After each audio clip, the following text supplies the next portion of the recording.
Hello बच्चों, मैं गीता कुमारी अपने इस क्लास माय एजुकेटेड इंडिया में आप सबका स्वागत करती हूँ।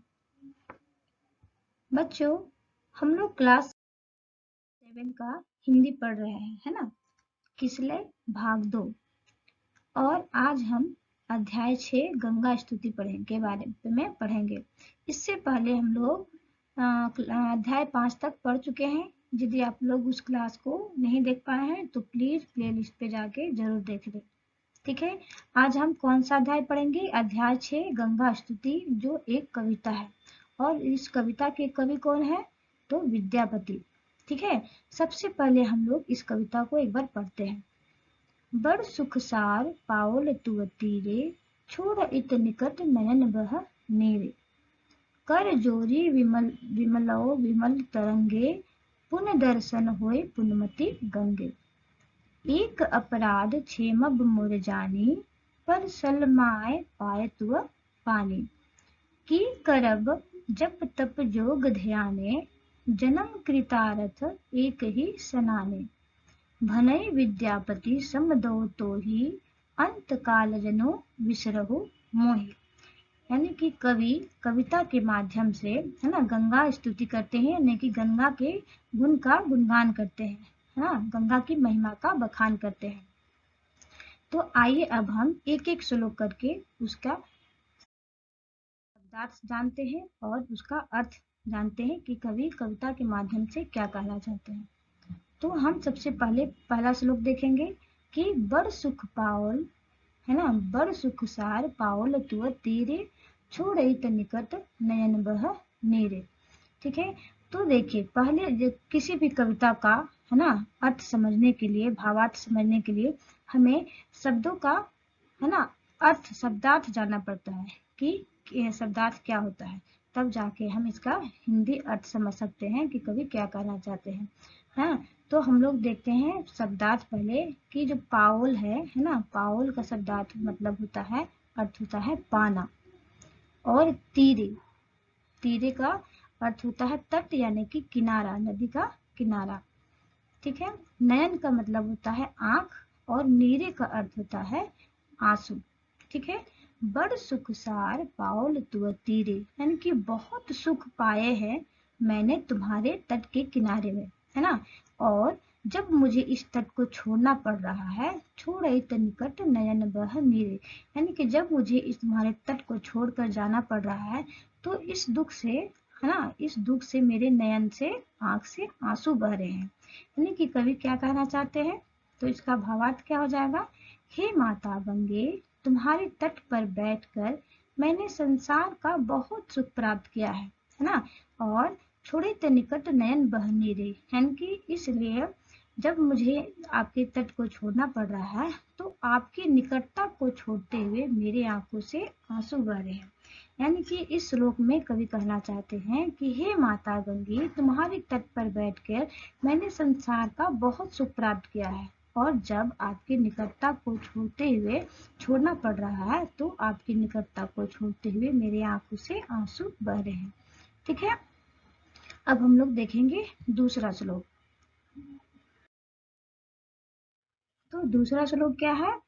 कर जोरी विनमो विमल तरंगे, पुण्य दर्शन होय पुण्यमति गंगे। यानी कि कर, कर का मतलब क्या होता है? कर का मतलब होता है हाथ, है ना। और जोरी का अर्थ होता है जोड़कर, हाथ जोड़कर। ठीक है, और विमल का मतलब होता है पवित्र।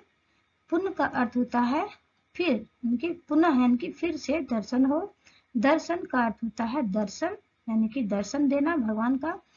और पुण्यमति का अर्थ होता है बार बार, यानी कि कर जोरी विनमो विमल तरंगे, यानी कि हाथ जोड़कर मैं तुम्हारी पवित्र तरंग वाली गंगा माँ को हाथ जोड़कर विनती करते हैं कवि कि फिर से तुम्हारा, मैंने बार बार मुझे आपका दर्शन हो, है ना।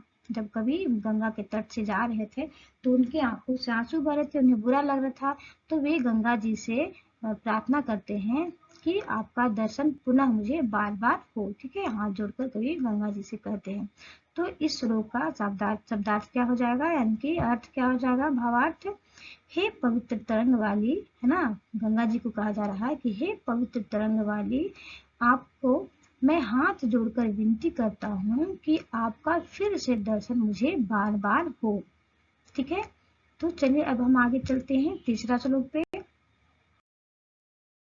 तो तीसरा श्लोक में कवि क्या कहते हैं कि एक अपराध क्षेमब मुर जाने पर सल्पमाय पायतुअ पानी, यानी कि एक अपराध, क्षेमब यानी कि क्षमा करना। ठीक है, तो पहले हम शब्दार्थ देख लेते हैं कि क्षेमब का मतलब होता है क्षमा करना, और परसल का मतलब होता है स्पर्श यानी कि छूना। ठीक है, पाय का अर्थ होता है पैर। तो एक अपराध क्षेमब मुरजानी, यानी कि मेरे एक अपराध को क्षमा कर देना, है ना। कवि गंगा माँ से कहते हैं कि मेरे एक अपराध को क्षमा कर देना। ठीक है, और कौन उनका अपराध क्या था, पर सलमाए पायतुअ पानी, यानी कि मैंने अपने पैर से आपके पवित्र जल को स्पर्श कर दिया है। और कवि का जो पैर स्पर्श होता है गंगा जी से, तो उन्हें वे अपराध मानते हैं और इस अपराध का गंगा जी से क्षमा मांगते हैं, है ना। तो इस तरह हम इसका भावार्थ देखेंगे। तो कैसे लिखेंगे कि हे माँ तू गंगे, यानी कि गंगा माँ को क्या कह रहे हैं कवि कि हे माँ तू गंगे, मेरे एक अपराध को जानकर क्षमा कर देना, है ना। मैंने तुम्हें अपने पैरों से स्पर्श कर दिया है। ठीक है, तो एक अपराध क्षमब मुरजानी परसल माए पायतुअ पानी, यानी कि मेरे इस अपराध को क्षमा कर देना, मैंने तुम्हारे पवित्र जल को स्पर्श करके एक अपराध किया है। तो इसका अर्थ आप लोग को समझ में आ गया। अब हम लोग आगे देखेंगे कि आगे का श्लोक क्या है। तो इस श्लोक में कवि कहते हैं कि करब जप तप जोग ध्याने, है ना, कि करब जप तप जोग ध्याने जन्म कृतार्थ एक ही सनाने। तो इसका हम लोग भावार्थ देख लेते हैं कि कृतार्थ का मतलब होता है कृतार्थ, है ना। कृतार्थ का अर्थ होता है कृतार्थ, और सनाने का अर्थ होता है स्नान करना। यानी कि करब यानी कि मैं क्या करूंगा, जब तक और योग ध्यान करके मुझे क्या फायदा, मैं क्यों करूंगा ये सब, जब एक ही स्नान से, है ना, एक ही यानी कि एक ही स्नान मतलब होता है स्नान, है ना। जब एक ही स्नान से मेरा जन्म जो है सफल हो गया, कृतार्थ हो गया, तो मुझे जब तब करने की क्या जरूरत है ना। तो इस तरह यदि हम इसका भावार्थ लिखेंगे तो कैसे लिखेंगे कि जब तप योग ध्यान की अब क्या जरूरत है मुझे, ना। जब एक ही स्नान से मेरा जन्म कृतार्थ हो गया, यानी कि मेरा जन्म सफल हो गया, मेरे सारे जो मैंने पाप किए थे वे सारे धुल गए, है ना, मेरा जन्म जो है सफल हो गया, तो अब मैं जब तब योग ध्यान करके मुझे क्या फायदा, क्यों करूं मैं ये सब, है ना।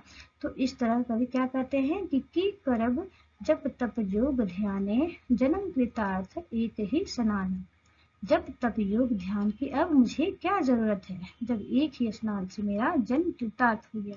ठीक है, अब हम लोग आगे देखेंगे कि आगे के श्लोक में कवि क्या कहना चाहते हैं कि भनई विद्यापति समदो तो ही अंत काल जनो विसरहु मोहि। ठीक है, तो इसमें समदो का क्या अर्थ होता है, समदो का अर्थ होता है प्रार्थना करना। ठीक है, तो ही का मतलब होता है तुम्हें, अंत काल का अर्थ होता है मृत्यु के समय, है ना। जब लोग मृत्यु के का नजदीक होते हैं, मरने वाले होते हैं, तो उस समय को हम अंत काल बोलते हैं। ठीक है, जनु मतलब जानकर, जान करना, और विसरहु मतलब भूलना, मुझे मत भूल जाना।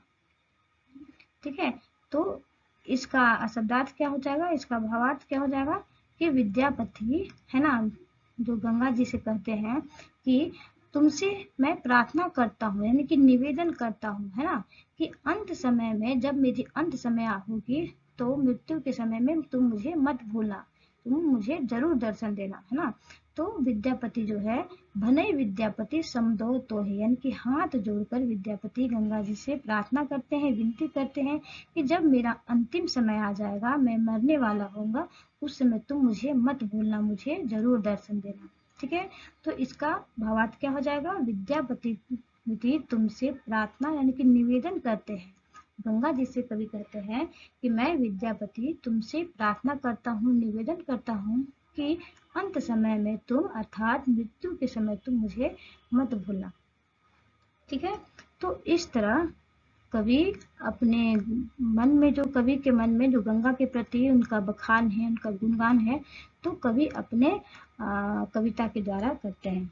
ठीक है, तो आज हम लोगों ने कविता पढ़ा, कविता के सारे शब्दार्थ को देखे, है ना, और इसके भावार्थ भी सभी देख लिए। अब नेक्स्ट क्लास में हम लोग इसके अभ्यास प्रश्नों को देखेंगे। ठीक है, आज का क्लास मैं यहीं खत्म करती हूँ। जय हिंद, जय बिहार।